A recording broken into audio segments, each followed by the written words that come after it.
ALC F.A.Q.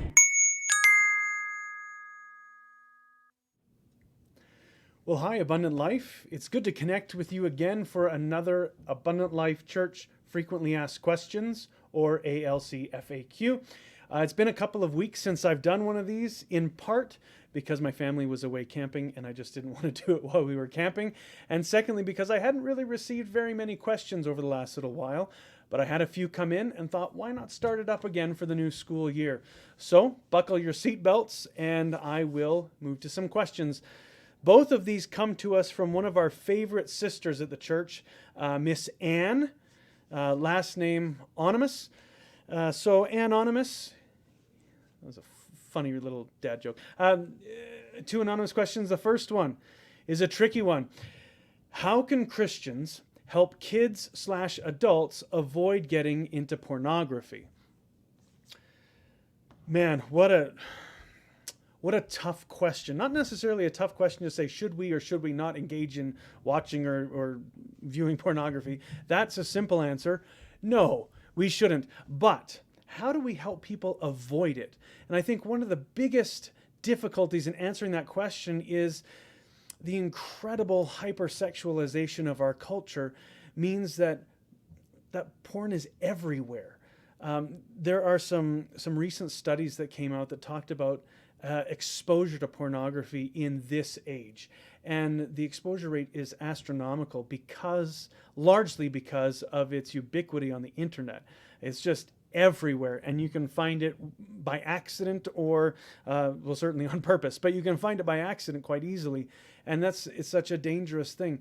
I read a book a little while ago that talked about how that kind of sexual stimulation just rewires your brain and is such a dangerous thing for young kids and for adults to engage in. How do we help people avoid it? There's a couple of things that I think we can do. There's a few what I like to think of as Band-Aid or preventative solutions. One of those is there are a lot of really good internet filters. So in your home, if you want to prevent that from happening at your house, you can purchase, usually they're not free that I know of, but you can purchase different filters that will block sites from being accessed. But I think one of the challenges with those things is we have so many more computers, right? You have your home computer, you probably got a laptop, you got an iPad, you've got a tablet, you've got phones, and it's just all over the place. And there are lots of companies that are doing all sorts of filtering apps for your phones, for your computers, everything. So you can look into those. I have a couple of them in the back of my head. If you're interested in purchasing those for your family, give me a shout, and I'd be happy to talk to you about some that I've seen that work well. So that's one thing that we can do. But really, it may help a bit with preventing, your kids from seeing some of the worst stuff on the internet, but it won't prevent them from seeing some of the milder, what we consider milder stuff that, 30 years ago would have been just horrific. I think one of the most important things that came to my head as I was thinking about this question was, we as the church have done a phenomenal job over the last couple of 100 years of making our sexuality something to be ashamed of, rather than something to be celebrated in its proper context. And I think one of the reasons that pornography is so enticing to young people is because for years they've been told, and not necessarily so much now, but this is in the past a bit and sometimes still, they've been told, it's bad, it's bad, it's bad, don't think about it, don't think about it, don't do anything, don't think about it, don't look at anything, you gotta just keep your mind pure. And that's a really hard thing for some young people who are having hormones churning in their bodies, and their friends are talking about, their sexual experiences, and these kids are going, I don't know what to do with this. What would it look like, brothers and sisters, if we as families, if we as singles, if we as a church had open, honest, godly conversations about the benefits, joys, wonder, and proper prioritization of sexuality in our homes? I mean, we had those conversations in our homes, not sexuality in our homes. What would it look like if we sat down with our kids and said, this is what's out there?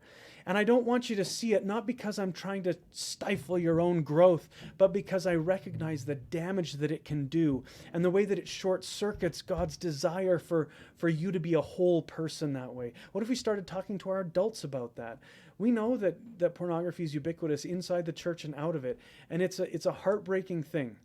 It's a thing that most of us, if we were honest, would admit there have been times in our lives. I know there's a time early in my life where I was exposed to something and I thought, oh my goodness, what is this? But man, I want to see that again. Those are brutal and formative things for us. How do we avoid it? I think as a church, this is one place where we really need to be as countercultural as possible. We need to stop celebrating sex in all of its forms and stop prohibiting sex in all its forms and start saying, I know it's tough, parents, I know we get squeamish about this kind of stuff, but start saying to our kids, here's what sexuality is. Here's how God made your body. Here's how God wired your mind. Here's why you have these desires and urges. And here is how God has designed you to perfectly and wonderfully, maybe not perfectly, wonderfully live out those desires. Set an example of sex for our kids where it's a glorious thing, not a smutty and disgusting thing. And pray through it. That sounds so weird for me to even say, but pray for your kids. Pray for yourself. Those of you who are married and have children, pray for yourself and your spouse and your sexual life together, that you would be modeling something that is positive, that is godly, that is wondrous for your children. And don't take that as far as your brain just went. But I think we need to model godly attitudes toward bodies and towards people as a whole. I think one of the most dangerous things about pornography and rampant sexuality in our culture is that it dehumanizes people. It turns people into body parts. And it's revolting, really. It's enticing, of course, but it's revolting because it's not the way that God desires us to be. It is playing to the basest parts of us and really strips love of the glory that it can have. So how can we avoid it? You know, I wish, Anonymous, that I had a better answer, that there is a switch we can flick that, you know, oh, nobody's tempted by sex anymore. But I think until that switch is invented, I think what we really need is positive role models from parents, from singles, from seniors who can say, you know what, God led me through temptation into a place where I was able to enjoy my spouse or enjoy my singleness or enjoy celibacy. God properly ordered my sexuality in a good way. And I think that'll probably go a lot further than just saying no, no, no, and putting some blinders on. It's a tough world, and unplugging from the internet is not really an option even for most of us, although, you know, some days I wish it were. On to what I hope is a bit of a lighter question, although that was fantastic. So thank you, Anonymous, for that one. Question 2 is, personally, so this was to me, what has been the biggest influence in your life to keep your Christian faith? And that for me is, I mean, it's a multifaceted answer for me. What's been the biggest influence? Well, I think one of the biggest influences was growing up with grandparents and parents who loved Jesus and weren't afraid to let me know that they did. There was something, and I haven't modeled it as well in my own family as my dad did for me, but there was something about getting up in the morning and walking over to the den and seeing my dad praying in his bathrobe, sometimes sleeping on the couch, sometimes deep in prayer, and sometimes you weren't sure which, but knowing that he was on his knees for me and for my sister and for our mom and for his church. That stuck with me my whole life. So having parents and grandparents, major influences in my life who were devoted to Christ was a big thing. One of the big things for me was going to Bible college. And I know it's not everybody's panacea. There's lots of my friends who went to Bible college that have walked away from their faith. But for me, that was a big step in my life. Going to Bible college, being called by God into something and responding in obedience was huge. So that, and the teachers, the people that I interacted with there, my friendship group, I can look back and say with almost no exceptions, those are the people that I still would look to and say they're still solid in their faith. They're people who have grown up to be pastors and lay ministers and people who volunteer and love their churches and reach out to their neighbors in Christ. it was invaluable for me. And I know for my wife Trish, she said the same thing about her experience at Capernwray, that that's a school that she went to in England for 6 to 8 months, and it was one of those kinds of experiences for her. There were other things like short-term missions were great for me and all that kind of stuff. Having a healthy youth group was good for me, although that fluxes and changes. Going to camp was wonderful, but I think for me, what I saw in my family was we oriented our lives around Jesus first, and then everything else was kind of ancillary or side stuff. Sunday morning was not a day that I was allowed to go do sports. I know I don't look like it now, but I did sports earlier.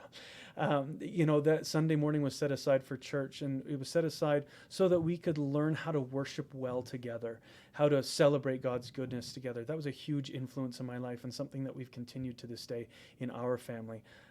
I know for a lot of you, you're not going to like to hear it. I know the mountains are calling and the sports fields are calling and all that kind of stuff is calling.